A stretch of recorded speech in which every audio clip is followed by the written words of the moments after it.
Good evening, everyone, and welcome to today's LANGERR at the Mike episode.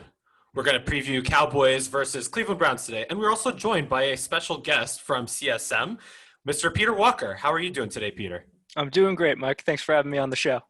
Always a pleasure. Peter is a Cleveland Browns fan, but he's also a really good TV writer and radio writer. So look out to hear his material in the near future when he's writing and maybe also on screen and on air for TS Center Sportsnet. Look out for that someday in the near future. So, so today we're going to talk about Cowboys versus Browns. We're going to do the usual injury reports, right? We're going to look at individual matchups, and then we're going to have some predictions for you at the end. So it's going to be a fun show. So let's start with the Cowboys injury reports. There are three players in the Cowboys injury report this week so far. So DeMarcus Lawrence, Tyron Smith, and Trayvon Diggs. Tyron Smith was a limited participant in practice on Thursday and Friday, and I believe he will be good to go this week. I think he's listed as questionable, but talk out of Dallas is that he'll be good to go. DeMarcus Lawrence, he's been hampered by his knee injury. He was a DNP on Wednesday and Thursday, limited on Friday. I'd say 50-50. I think he's questionable. Trayvon Diggs, the quarterback, issues with his shoulder and his knee, was a full participant practice on Wednesday, was limited on Thursday and Friday, and he is also, I believe, questionable to play. So we'll see. In terms of the Browns right now, a couple of interesting issues. We have Adrian Claiborne, who was a DNP on Wednesday and Thursday.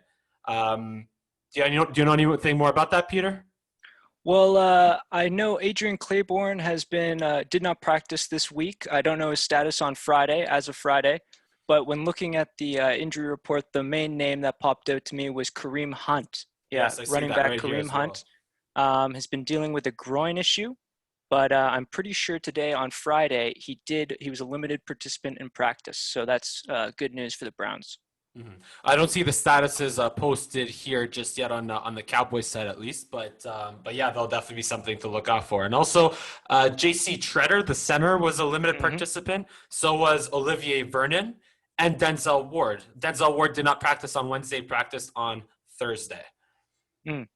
And some Odell, very key players there. Very key players. And Odell is also here with a back issue. He was a limited participant on Thursday as well. I mean, look, honestly, when you see all these guys on the injury reports in the NFL season, I'd say most of the time they're going to play, but obviously still something to look out for. So, yeah, Adrian Claiborne, Kareem Hunt, Jarvis Landry, actually not so much Juice. He was a full participant this week.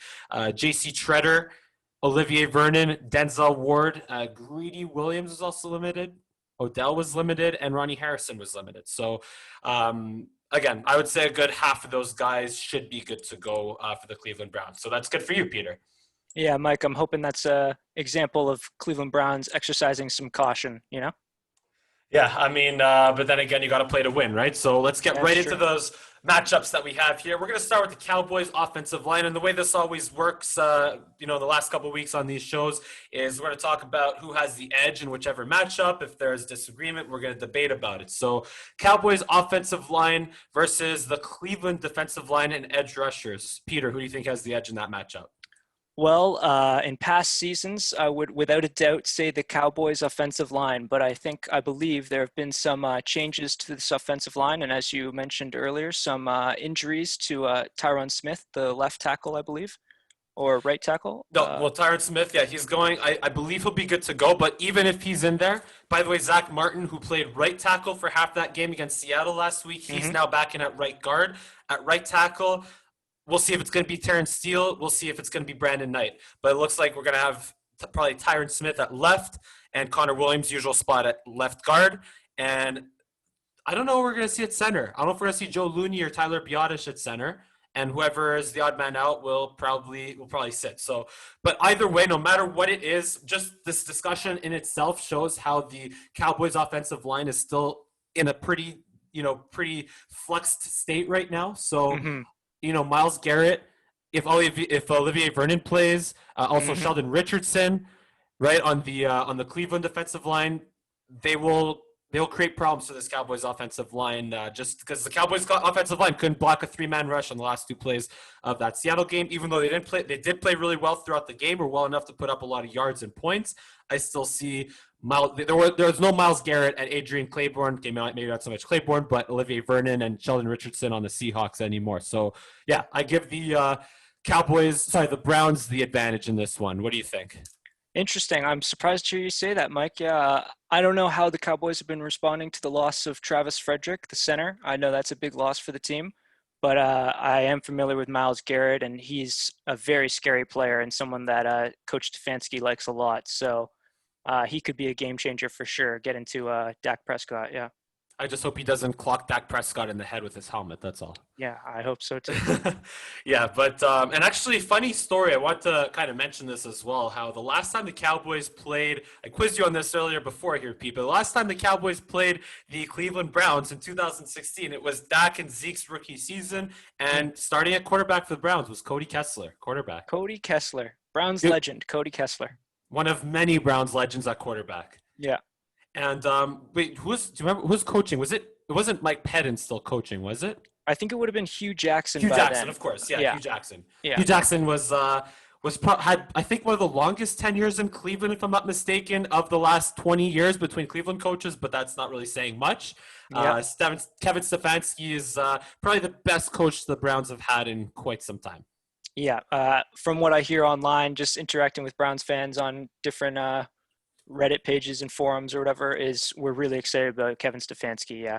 Mm-hmm. But he's still a rookie head coach though. So we'll get into that later when we talk about coaching a little bit more. So far Browns have the edge on in terms of their edge rushers and defensive line of the Cowboys offensive line. Now let's talk about Cowboys wide receivers versus the Cleveland Browns secondary. Now, this is one where, you're talking about Michael Gallup, CeeDee Lamb, Amari Cooper, even Cedric Wilson, who emerged as a star in that Seattle game, right? I know, look, Cleveland has Denzel Ward. They have Grady Williams. So you guys have Grady Williams, right? But this Cowboys offense and this is just built through this wide receiver core right now. It used to be the offensive line. Now it's the wide receivers. So the Cowboys have a definite edge in this one, in my opinion, hands down. One player I wanted to mention when we were doing the injury reports is one of the players on injured reserve, Grant Delpit, I think his name's pronounced. Yeah, the safety. Yeah, torn his ACL, I believe, in training camp. Yeah, the second round pick. Yeah, exactly. Yeah, and he's someone I think the Browns wish they had this week. Yeah. They replaced him. They went out and got Damon Harrison, I believe his name is, from the Jaguars or Ronnie Harrison. My apologies. Yeah, Damon Harrison is the defensive tackle, the 350-pound nose tackle. But Ronnie Harrison, the safety. Ronnie Harrison from the Jacksonville Jaguars for a first-round pick, and he's someone that I hope can show up this week as well. Yeah. And I just think that in this matchup, like if you look at the Cowboys can use a Grant Delpit as well at safety because, when we get into the Cowboys secondary, man, it's bad right now in the Cowboys secondary. But definitely in terms of the wide receivers versus the Browns DBs, even though with Denzel Ward and I would say the Cleveland secondary is much better than the Seattle secondary especially when they went down without Jamal Adams, right? So I give Dallas the edge in this one as well. And it wasn't so much the case in the first game against the Rams to the Cowboys, but the last 2 games against the Falcons and against the Seahawks, we saw a much more pick your poison type of offense from this Cowboys receiving group where, in week 2 it was CeeDee Lamb and Amari Cooper going up over 100 yards. Last week it was Cedric Wilson and Michael Gallup. So in this one, who knows who it will be, just whoever, pick your best matchup.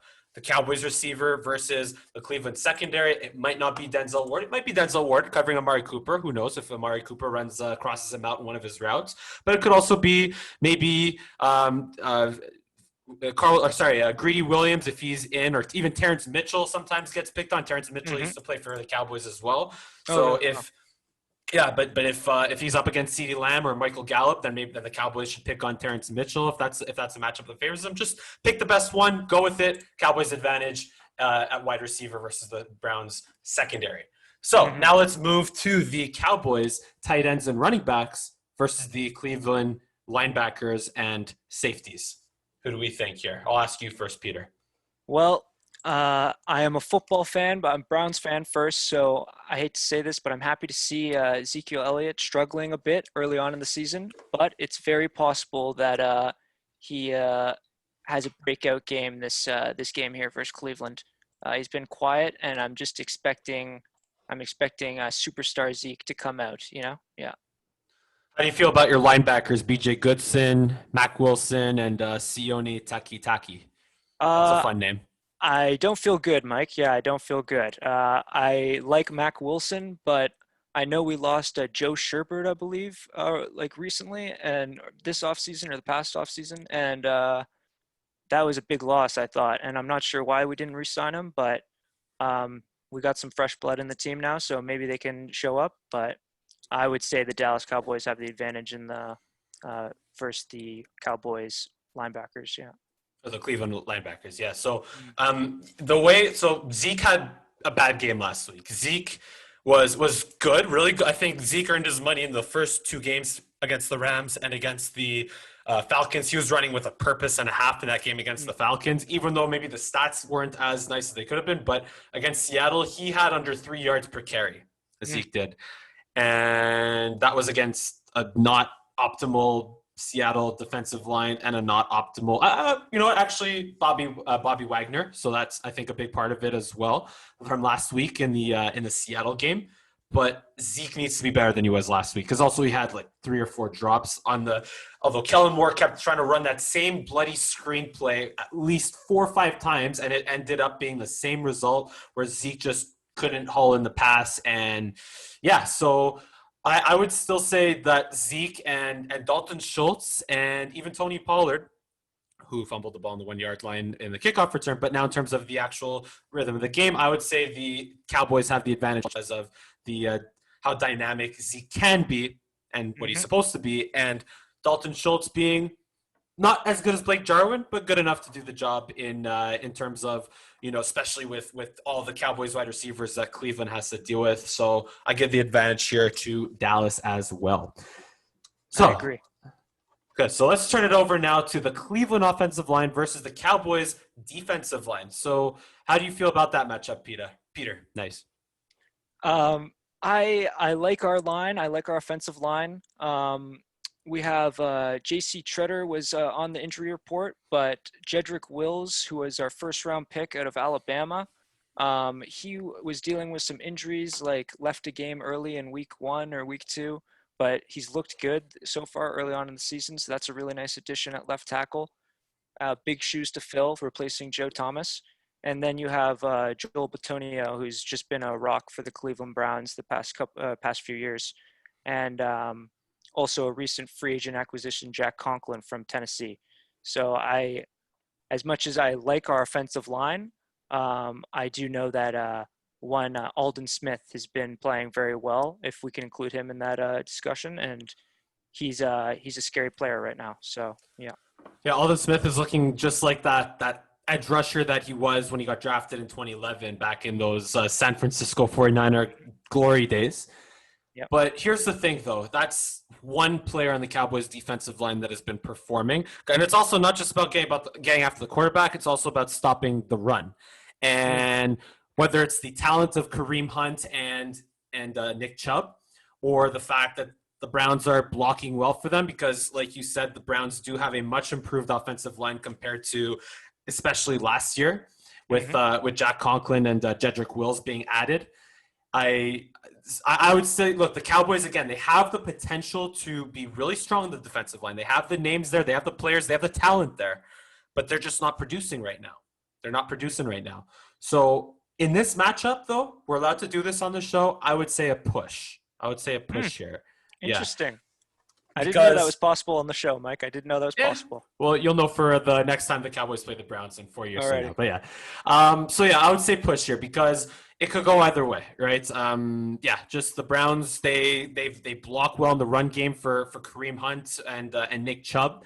So or whether that's again the combination of Nick Chubb and Kareem Hunt's abilities as running backs, and the fact that the offensive line for Cleveland must be doing something right for them to get all those yards and numbers. So that's they got to acknowledge that, and also but you also have to acknowledge the Cowboys can be really good at getting after the quarterback. So it goes both ways, especially if DeMarcus Lawrence right now, even though he's hurt and he hasn't had a sack yet this year, what DeMarcus Lawrence is doing, he's playing really well in the run game. So again, I'd say it could go either way in this matchup here. Now, yeah, I guess before we move on, Mike, I guess I will say that one thing I should mention is, the offensive line giving Baker Mayfield enough time in the pocket. He's been more comfortable in the pocket this season, but if they're not able to protect him properly, it could be a messy game for the Browns. Yeah. Watch out if the Browns get in third and longer than 7 or 8. That's where you'll see Aldon Smith. You'll see Tank Lawrence. Or I can't really say Tank Lawrence right now until he gets his first sack, but DeMarcus Lawrence. You'll see some of Tyrone Crawford's been struggling this year. You'll see a lot of Aldon Smith. Let's just put it that way. You'll see a lot of Aldon Smith. But now, let's talk about I would say this is going to be the matchup that Cleveland should absolutely exploit. The Cleveland Browns wide receivers, Odell Beckham, Jarvis Landry, against the Cowboys secondary. Well, as much as these names are very flashy, Odell Beckham, Jarvis Landry, one name, if we can include him in the conversation, the wide receiver, let's include him. Yeah. Austin Hooper. He's been very quiet this season so far. A lot of fans were expecting Stefanski to use the tight end a lot in this offense. And I think this is a game, it's about time where Baker Mayfield starts finding Austin Hooper in the offense and we see kind of an explosive game from him. And I know Dallas is going to try their best to limit the amount of big plays that Beckham Jr. and Landry create, but it could be those small plays and Austin Hooper's yards after catch that benefit the Browns. Yeah.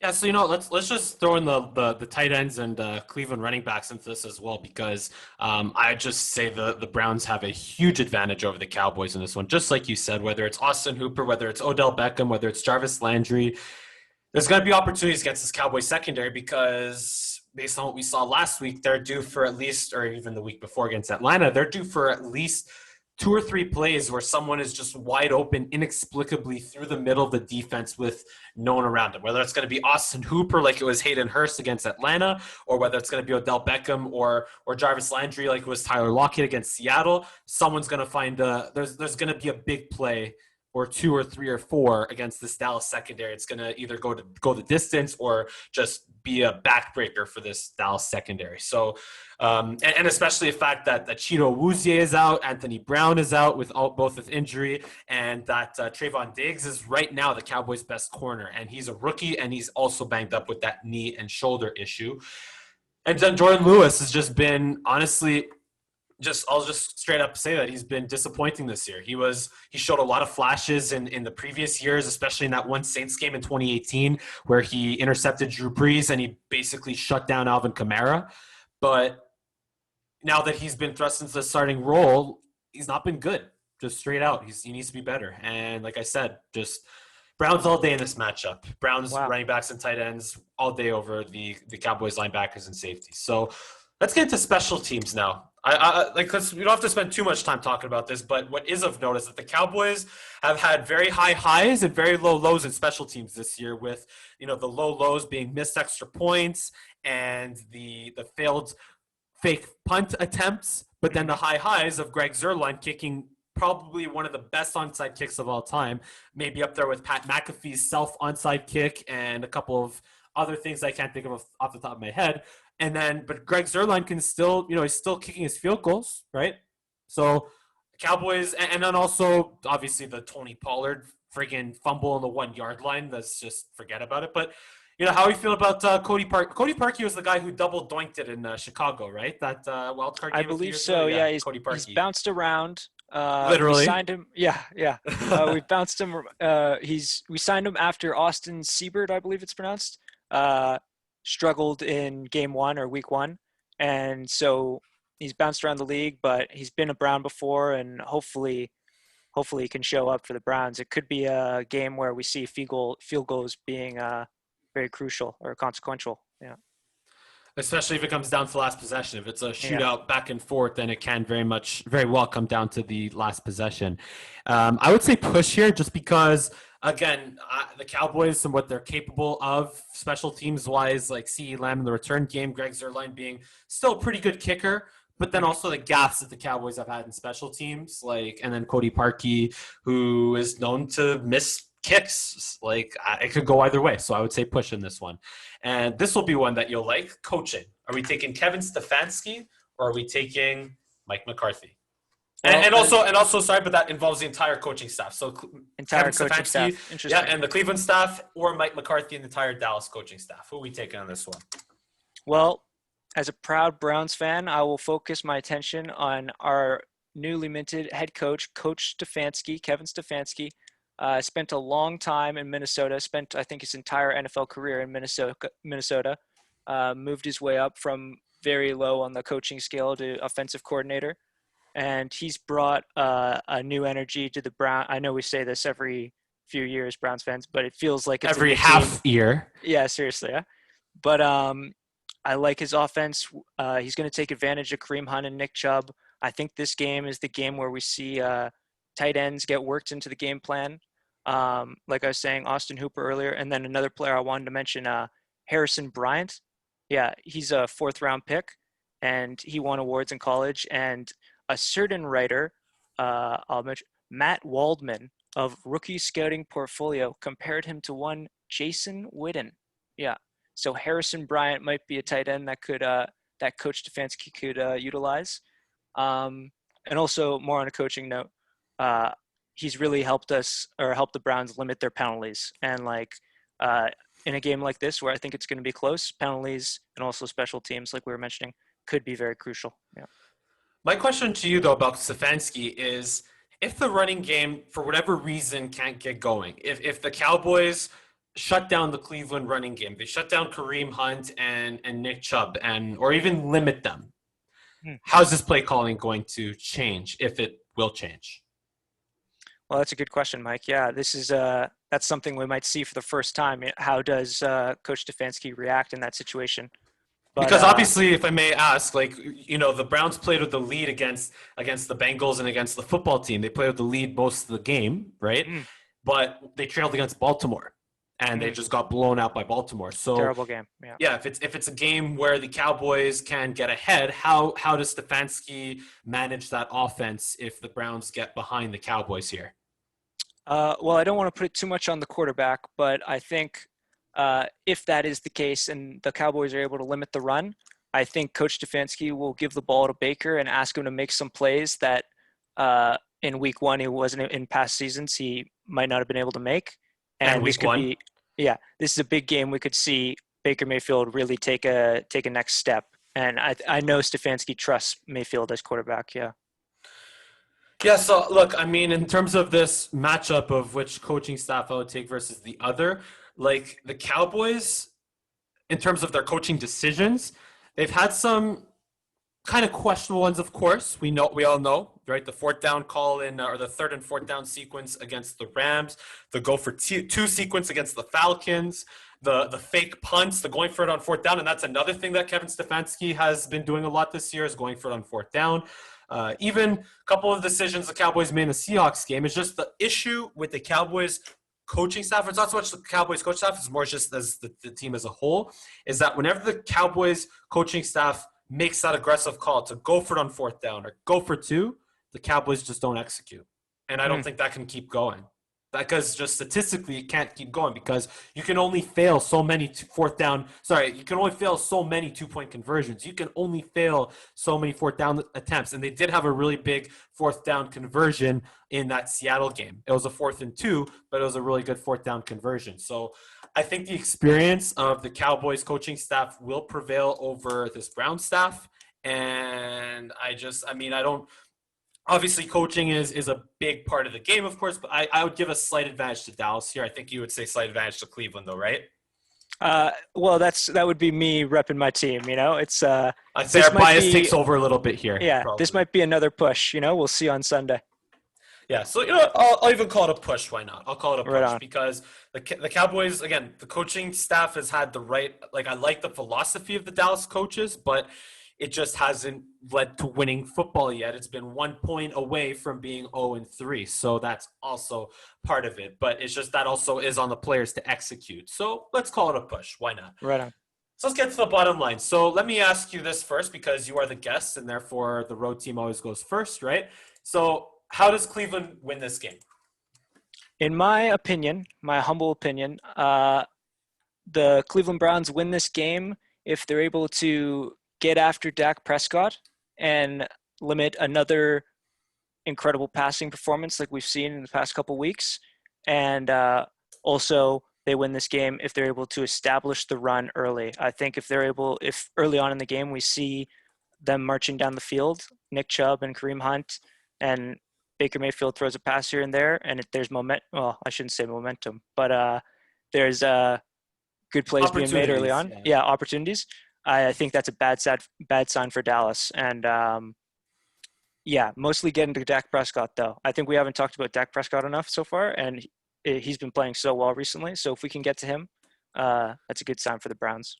Yeah, that's a good segue right there, Peter, because, yeah, I just think Dallas wins by Dak being the better quarterback than Baker Mayfield, and the Cowboys coaching staff winning that matchup against the Cleveland coaching staff, because obviously the Browns will have opportunities against the Dallas secondary. They'll have opportunities against the Cowboys offensive line, especially with Myles Garrett and Olivier Vernon and Sheldon Richardson, like we mentioned before. There'll be opportunities there, but which team will cover up their weaknesses better? And also, again, I don't like talking about the quarterbacks as a matchup because they don't play head to head. But then again, who has the better quarterback? Dak Prescott is a better quarterback than Baker Mayfield. He's a better leader than Baker Mayfield. So if the Cowboys can go up by 2 scores, maybe Baker will see the same Baker Mayfield that we saw in the Baltimore game, and the same Odell Beckham that we always see with him, complaining about not getting the ball and whatnot. So I just think that if the Cowboys can get ahead of Cleveland, of the Browns, the Browns won't have the answers to come back. That's the way I see it. That's if the Cowboys can get ahead. Will they? I still think that it's going to be back and forth, because there will be opportunities for the Browns to run the ball, of course, and more importantly, pass the ball. But Dallas will win if, we will see the same offense that we saw through 3 weeks, and we'll just need to see touchdowns. We'll need to see the points that we saw against Atlanta and Seattle, where they scored 40 and 30, the 40 burger against Atlanta and 31 against Seattle, and not the 17 that we saw against LA. So the Cowboys will put up the points, or they have to put up the points because they'll move the ball, but they have to put up points. They have to not let Dak get killed, and they will give up plays on defense, but they have to not give up too many backbreaking plays on defense. So Kareem and Nick Chubb can have their 150 yards rushing, sure, but they can't have 250 yards rushing, and Baker can't throw for 4 touchdowns. So Cowboys will move the ball. They just have to get points, and they have to not be god awful on defense. They have to be okay on defense, and that's how Dallas wins this game. Now, will that be the case? Let's make our predictions now. Let's start with you, Peter. What's your prediction in this one? Well, I said the keys to winning game was to get to Dak and establish the run. And I believe the Browns will get to Dak and they will establish the run. And Mayfield will take advantage of establishing the run and lead the Browns to a 34-27 win over the Dallas Cowboys. And some other points that I'd like to add to that prediction. The Browns are 2-1 for the first time since 2011. That's very exciting stuff. That's for Cleveland, for Browns fans. Yeah, for Cleveland, true. And I think that's when I was talking about Stefanski bringing new energy, I think that's felt from the players, or in the players right now. They're thinking, "Oh my goodness, like we're one of the best Browns teams we've had in a while." That being said, we've struggled against the Cowboys, last winning in Dallas in 1994, but that's even more reason, eventually you got to win in Dallas again. So 34-27. Yeah. You stole that from me, because before I think you said 35-27 and I said 34-27. Oh, did I? Yeah. It's all good. I have the Cowboys winning 34-27 in this one, because at the end of the day, again, Dak, that offense is just too good, and they'll put up the points, right? Again, I was questioning whether they'll put up enough points, but they will put up enough points. And again, this coaching staff, I think, will have the upper hand on this Cleveland coaching staff. And I just think that if the Cowboys are smart, like I said before, like we were talking about before, if the Cowboys are smart, which We'll see if they are, but I think that they will put the game in Baker's hands. They will Kareem Hunt and Nick Chubb, they'll have their plays, but they won't take over the game because also the Cowboys will put up points that the Washington football team and the Cincinnati Bengals couldn't put up as many points. You saw more the Baltimore Ravens, they put up 30, it was what, 38-6 in that opening game, whatever it was. Oh, was it that bad? I'm not sure, but it was bad. It was bad. But I just think that this Browns team, they're great when it's a tight game. They can match up when it's a tight game. But if they get behind, then look out because then the ball's gonna go in Baker Mayfield's hands, and they're going to have to throw their way back into the game, which they have the weapons to do, but I don't know if they have the quarterback to do. So give me Dallas in this one, and also Dallas is better than the Washington football team, and Dallas is better than the Cincinnati Bengals. Joe Burrow might one day be better than Dak Prescott, sure, but Dallas is much better than the Bengals and the Washington football team. So, yeah, give me Dallas 34-27 on Sunday afternoon. So, yeah, so that was fun, Peter. Thank you so much for joining the show. This has been a Langer at the Mic episode. Yeah, what do you want to say? Go ahead. Well, I'd just like to say, yeah, thank you for having me on the show, Mike. I love your passion for the Cowboys, and I love what you're doing on the show, and this was a lot of fun for me. So, yeah, thank you. Yeah, absolutely, and it's always I always love having opposing fans on the or opposing sportscasters on the show, right? Just to get a little interesting conversation going. But if you enjoyed our preview here and like my other content and commentary, be sure to subscribe to my channel. Give a big thumbs up on this video, especially if you go to CSM. If you go to CSM, you better thumbs up on this video because this is what you'll be doing one day. And yeah, this has been a Langer at the Mic Cowboys preview. Thank you for watching, and see you again next time.